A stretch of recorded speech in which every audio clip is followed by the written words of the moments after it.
pansin, nililipad ng hangin.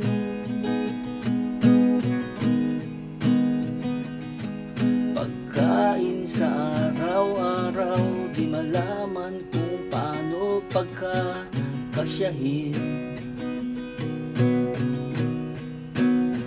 Lalong yumayaman ang mayaman, lalong naghihirap ang mga mahirap.